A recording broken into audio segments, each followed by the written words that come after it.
যেমন আমার সম্পর্কে লেখা হচ্ছে আমি $4 মিলিয়ন পিপিপি লোন আত্মসাৎ করেছি। আপনারা গুগলে যেয়ে দেখেন যে 1 টাকা পিপিপি লোন নিইনি আমি, আমি কোয়ালিফাই করি না পিপিপি লোনের জন্য।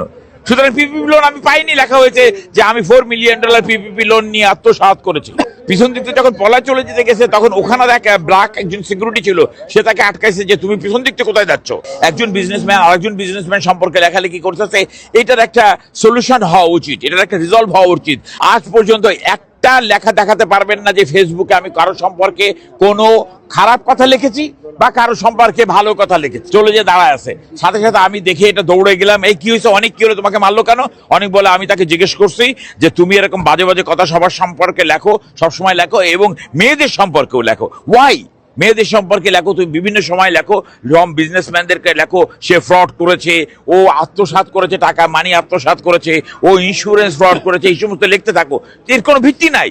কে পিপিপি লোন ফ্রড করেছে? আর পিপিপি লোন এমন একটা জিনিস যেটা গভর্নমেন্ট রেকর্ড, যে কেউ বের করতে পারে। যেমন আমার সম্পর্কে লেখা হচ্ছে আমি $4 মিলিয়ন পিপিপি লোন আত্মসাৎ করেছি। আপনারা গুগলে যেয়ে দেখেন যে 1 টাকা পিপিপি লোন নিইনি আমি, কারণ পিপি লোনের প্রথম শর্ত ছিল যে কর্পোরেশনের বয়স হতে হবে, কোয়ালিফাই করি না পিপিপি লোনের জন্য। সুতরাং পিপিপি লোন আমি পাইনি, লেখা হয়েছে যে আমি $4 মিলিয়ন পিপিপি লোন নিয়ে আত্মসাৎ করেছি। তো যাই হোক, এই ধরনের কি কথাবার্তা বলতে বলতে ও ধুমধুম করে মেরে চলে গেছে। যখনই চলে গেছে আমি রাইট নাও এখানে দাঁড়ায় পুলিশ কল করছি। আমি সাথে সাথে পুলিশ কল করছি, পুলিশ কল করে বলছি যে এই ঘটনা একজন একে হিট করছে।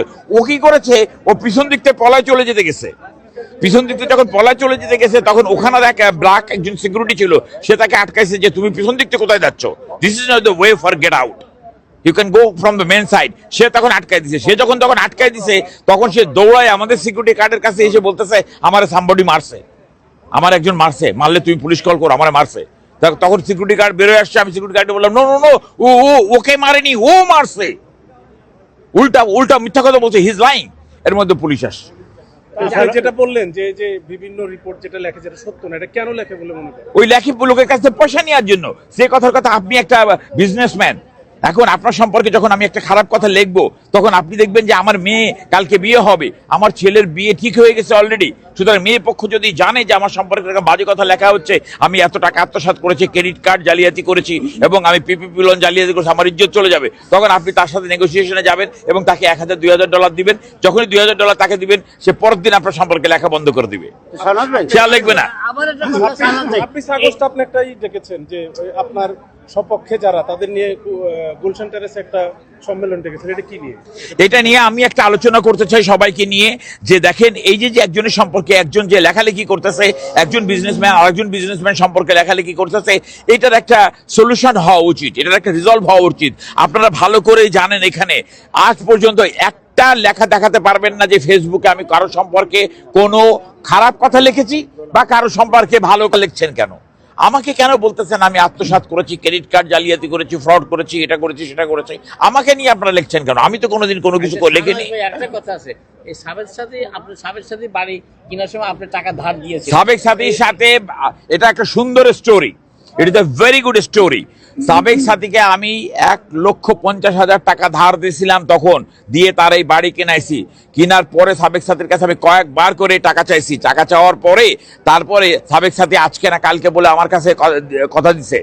এর মধ্যে আমি একদিনকে সাবেক সাথীকে বলছি যে তুমি কি একটা কাজ করবা, কিছু মনে না করলে ওই তোমার কাছে যে ফটোকপিটা আছে, যে এগ্রিমেন্টটা হয়েছিল, agreement is a notarize agreement, সে সই করছে, তার বউ সই করছে, আমি সই করছি এবং নোটারি পাবলিক নোটারি করছে, নোটারাইজ এগ্রিমেন্ট। তখন আমি বলছি আমাকে নোটারি কপিটা দিবা? তা বলে যে আচ্ছা আমি আপনারা পাঠাই দিচ্ছি, নোটারি কপিটা দিব। যখনই নোটারি কপিটা আমি চাইছি তখনই সে বুঝে ফেলছে যে আমি অরিজিনাল কপি হারাই ফেলছি।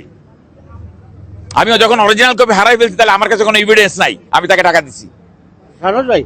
তখন সে এটা নিয়ে আমার পিছনে লাগছে যাতে আমার সাথে তার ঝগড়া লেগে যায়, ঝগড়া লেগে গেলে আমি আর তার কাছে টাকা চাবো না, ঝগড়া লেগে গেলে টাকা চাবো না। এখন হঠাৎ করে আমি কি করেছি, ভাই আমি জানি যে আমি কাগজ তো হারাবো না, আমি বাসা চেঞ্জ করে আসছি, কারণ কোথাও না কোথাও আছে। খুঁজতে খুঁজতে আমি সেই অরিজিনাল ডকুমেন্ট পেয়ে গেছি, যে অরিজিনাল ডকুমেন্টে নোটারি করা, সিগনেচার করা, সবকিছু করা। যখনই আমি অরিজিনাল ডকুমেন্ট পেয়ে গেছি সাথে সাথে আমি কোর্টে যে তার নামে একটা ডিফামেশন কেস দিছি, তার নামে একটা, যে সে আমার সাথে মিথ্যা কথা বলছে এবং যে ফ্রড করছে, এই যে তার ডকুমেন্ট কোর্টে যাচ্ছি এবং কোর্টে আমি জুরি বোর্ড ডাকছি। কোর্টকে আমি বলছি যে জুরি বোর্ড ডাকো, জুরি বোর্ডের সামনের উপর আমি প্রমাণ দিব কখন কোথায় কিভাবে তাকে আমি টাকা দিছি। তার সব এভিডেন্স আমার কাছে আছে, আমি তাকে কিভাবে টাকা দিছি। এটা কবে নাগাদ হবে ট্রায়াল? এটা এখন জানি না কোর্টে কবে টাকা ট্রায়াল, কোর্টের ব্যাপার। দেখেন এই ধরনের সিভিল কেস এর লাগায় হবে। শোনো ভাই, আমার একটা কোয়েশ্চন, ইদানিং আমরা দেখেছি আপনার বিরুদ্ধে একটা গ্রুপে আপনার বিপক্ষে একটা বৈঠক করেছে, এই বিষয়ে আপনার comment?